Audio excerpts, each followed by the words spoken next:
देखिए, मैं ये डिफेंस अपडेट्स को फॉलो करता हूँ और कुछ एक चीज़ है जो बहुत दिनों से चर्चा में है। जितने भी डिफेंस फैंस हैं, मतलब सभी में ये चर्चा में है कि भाई ये फ्रेंच इंजन जो हम लोग एमका में यूज़ करने वाले हैं, जो लाइक गवर्नमेंट ने सिर्फ रिकमेंड किया, ऐसा नहीं कि सिलेक्ट हो गया है। अभी रिकमेंडेशन ये आ रहा है कि फ्रांस के साथ जो इंजन है उसके साथ प्रोसीड किया जाएगा टू पावर एम का मार्क 2। ठीक है। अब बहुत लोग बोल रहे हैं कि यार 61,000 करोड़, ठीक है, जो प्रोजेक्ट का जो कॉस्ट जो रखा गया है, इतना पैसा अगर कावेरी इंजन को दे देते डेवलप करने में तो क्या हो जाता।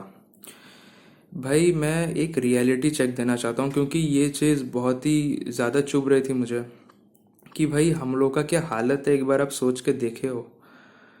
हम लोग भाई पाकिस्तान को हरा सकते हैं, लेकिन हम लोग का और एक दुश्मन है, उसका नाम है चाइना। ठीक है। और चाइना अपना जो डिफेंस इक्विपमेंट है, जो डिफेंस इंडस्ट्री है, वो लोग इंडिया को ध्यान में रख के डेवलप नहीं कर रहे हैं। वो लोग यूएस, रशिया, इन लोगों को हराने के लिए अपने डिफेंस इंडस्ट्री डेवलप कर रहे हैं, जैसे हम लोग चाइना को हराना चाहते हैं। मतलब बेसिकली यूएसए को रशिया और चाइना हराना चाहता है, चाइना को इंडिया हराना चाहता है, इंडिया को पाकिस्तान हराना चाहता है। So it's too much fun. तो बेसिकली ये सीन है। और चाइना का जो 5th जनरेशन एयरक्राफ्ट है, जो भी है, वो F-35 जैसा है कि नहीं, F-22 जैसा है कि नहीं, जो भी है, बहुत ही केपेबल एयरक्राफ्ट है। और वो 200 से ज़्यादा प्रोक्योर हो चुके हैं। 6th जनरेशन फाइटर एयरक्राफ्ट का प्रोटोटाइप भी बन गया है, शायद वो आ भी गया होगा, पता नहीं, क्योंकि वो लोग क्या करते हैं वो तो उतना पब्लिक रहता नहीं है। तो ये हालत, और हम लोग का हालत क्या है। हम लोग पुराने एयरक्राफ्ट लेके, और मैं पहले ये क्लियर करना चाहता हूँ कि भाई एयरक्राफ्ट्स ही फ्यूचर है, फाइटर जेट्स जो हैं यही फ्यूचर है मॉडर्न और फ्यूचर वारफेयर के लिए। आप लोग टैंक्स के साथ कुछ नहीं करने वाले, ठीक है। दुनिया में कोई भी टैंक्स को लेकर डिस्कशन नहीं होता, बंदूक लेकर कोई डिस्कशन नहीं होता, क्योंकि ये सब चीज़ें बहुत ही बात की चीज़ें हैं। जब आप लोग पेनेट्रेट कर जाएंगे, मतलब जब आर्मी एंड एवरीथिंग, पूरा डिफेंस जो है, जब पेनेट्रेट कर जाता है एनिमी टेरिटरी में, उसके बाद ही ये सब चीज़ें यूज़ होती हैं। अभी फाइटर जेट्स, ड्रोन्स और मिसाइल्स, इन तीन चीज़ में जो आगे रहेगा उसका पावर उतना ज़्यादा है। और फाइटर एयरक्राफ्ट सबसे ज़्यादा इंपॉर्टेंट है इसमें, क्योंकि उनका पेनेट्रेशन बहुत ही ईजी है और बहुत ही मतलब कभी भी वो लोग कहीं भी घुस सकते हैं, ठीक है। और मिसाइल्स भी लॉन्च कर सकते हैं कहीं से भी। तो ये जो 6th जनरेशन जो फाइटर जेट है, ये चाइना एक्वायर कर रहा है, ठीक है। 5th जनरेशन का काम उन लोग का ख़त्म। हाँ। अब बात यह है कि यार हम लोग कहाँ पर हैं। हम लोग के जितने भी एयरक्राफ्ट्स हैं, ठीक है, जितने भी एयरक्राफ्ट्स हैं वो सब रिटायर होने वाले हैं। सिर्फ सुकोई 30 MKI जो अपग्रेड किया जा रहा है, जिसको सुपर सुखोई प्रोग्राम, जो 15 साल लगेंगे कंप्लीट होने में। सुपर सुखोई प्रोग्राम जिसमें 84 सुखोई को अपग्रेड किया जाएगा, उसको कंप्लीट होने में, 84 जेट्स को अपग्रेड होने में 15 साल लगने वाले हैं, ठीक है। रफाल जो है वो सिर्फ 36 नंबर्स में है।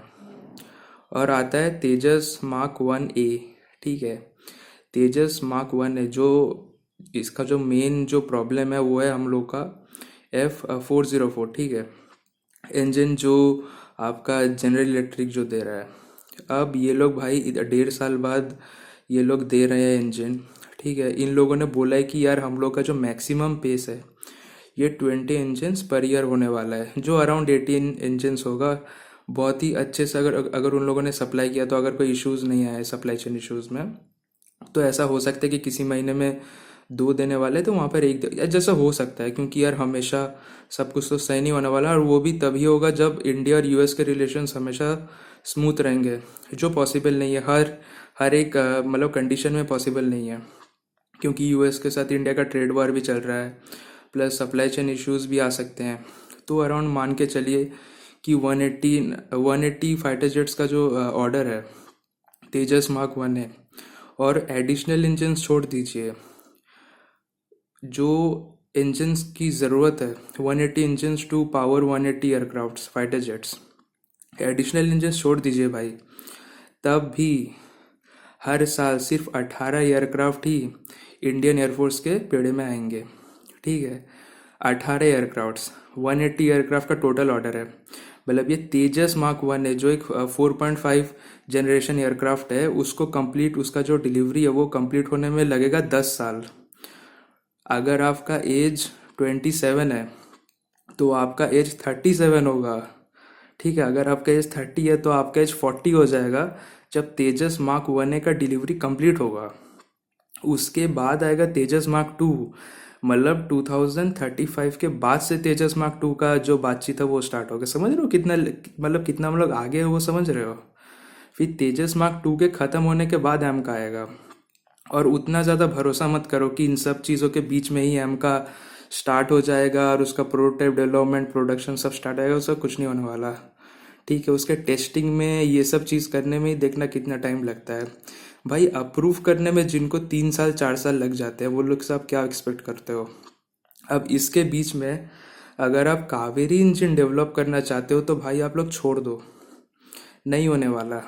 ठीक है, ये एक बहुत ही डेंजरस सिचुएशन है, समझ में नहीं आता क्योंकि दुनिया वर्ल्ड वार की तरफ जा रहा है। ठीक है, अभी रशिया यूक्रेन के बीच में चल रहा है, कुछ दिनों बाद नेटो के सभी नेशंस वर्सेस रशिया होंगे। अभी इस्लामिक नेशंस वर्सेस इसराइल हो रहा है, कभी पाकिस्तान भी इसके अंदर घुस जाएगा, फिर इंडिया को भी, मतलब कुछ भी हो सकता है भाई। और हम लोग का जो डिलीवरी का जो टाइमलाइन है फाइटर जेट्स का वो समझ ही रहे हो।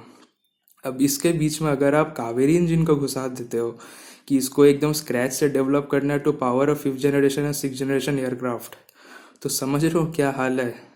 तो इसीलिए बता रहे हैं कि फ्रेंच इंजन जो है वो ज़रूरत है इंडिया को।